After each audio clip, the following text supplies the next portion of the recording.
성도 여러분, 오늘 아침의 묵상은 마태복음 4장 8절로부터 11절 말씀이 되겠습니다. 마귀가 또 그를 데리고 지극히 높은 산으로 가서 천하 만국과 그 영광을 보여 이르되, 만일 내게 엎드려 경배하면 이 모든 것을 내게 주리라. 이에 예수께서 말씀하시되, 사탄아 물러가라. 기록되었을 때 주 너의 하나님께 경배하고 다만 그를 섬기라 하였느니라. 이에 마귀는 예수를 떠나고 천사들이 나와서 수종드니라. 아멘. 오늘 본문의 말씀은 사탄의 세 번째 시험의 내용이 되겠습니다. 사탄은 첫 번째로 양식에 관한 시험을 했습니다. 사람의 필요를 가지고 유혹했습니다. 둘째는 자아를 부추기는 것으로 유혹했습니다. 그리고 세 번째는 천하만국과 그 영광을 가지고 유혹을 했습니다. 우리는 이 사실을 순서대로 보면 우리가 한 가지 진리를 알 수가 있습니다. 첫 번째는 필요입니다. 그리고 두 번째로는 자아입니다. 그리고 세 번째로는 세상 영광입니다. 무엇을 느끼십니까? 사단의 시험은 강도가 점점 강해집니다. 따라서 우리도 날마다 사단 앞에 노출되지 않도록 항상 근신하고 깨어서 강해져야 합니다. 또 하나 특징은 어떤 것일까요? 그것은 이 세 가지가 다 사람들이 좋아하는 것이라는 것입니다. 그래서 유혹을 이기기가 매우 어렵습니다. 아니, 오히려 유혹을 이기려 하지 않고 유혹을 받으려고 하는 경우도 있지 않습니까?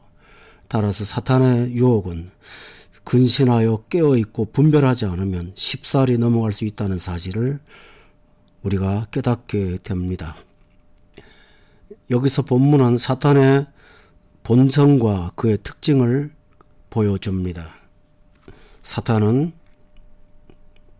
보여주는 존재입니다. 무엇을 보여줍니까? 그것은 세상을 보여줍니다.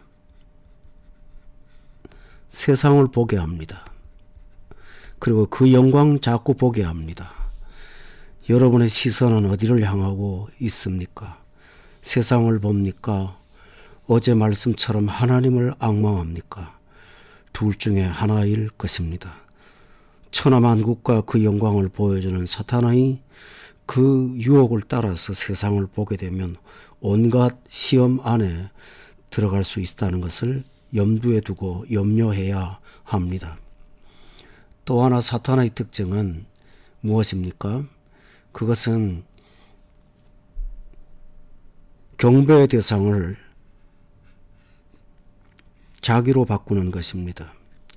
로마서 1장에서 말씀하시기를, 사람들이 어리석어서 하나님의 영광을 사람으로 바꾸고 피조물을 조물주보다 더 경배하고 섬기는 것이 인생의 문제라고 했습니다. 여러분은 무엇을 경배하고 있습니까? 사탄의 유혹은 결국 자신을, 사단을 경배하는 것이 된다는 것을 가르쳐주고 있습니다. 또 하나, 두 번째 사탄의 특징은 거짓말입니다. 이 모든 것을 내게 주리라. 준다고 말합니다. 마치 자신이 가지고 있는 소유자인 것처럼 거짓말을 하고 있습니다. 이 세상의 모든 것들은 하나님의 것입니다. 하나님이 주시고 하나님이 공급하십니다.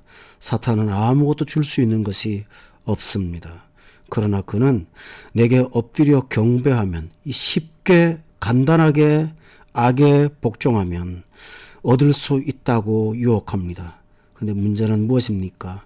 대부분의 사람들이 이 사실을 거짓말로 여기지 않고 믿는다는 것입니다. 여러분은 거짓말을 거짓말로 대하십니까? 진리를 따르십니까? 거짓을 따르십니까? 예수님께서는 사탄을 일컬어 세상의 아비, 거짓의 아비라고까지 말씀하셨습니다. 그렇다면 예수님께서는 이 사탄을 어떻게 물리치셨을까요? 여기 중요한 말씀이 있습니다. 물러가라. 명령하신 것입니다. 물러가라.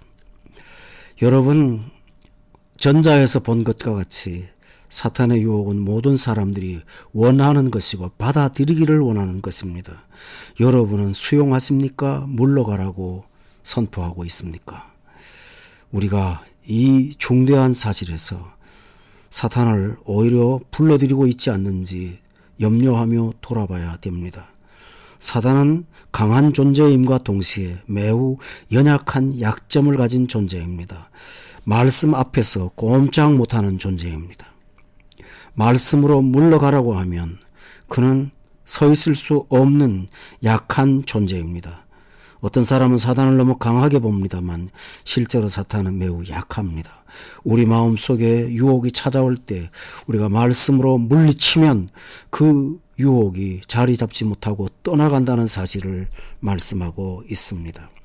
그러나 단지 물러가라고 선포하는 것만은 아니죠. 예수님께서는 이렇게 말씀하셨습니다.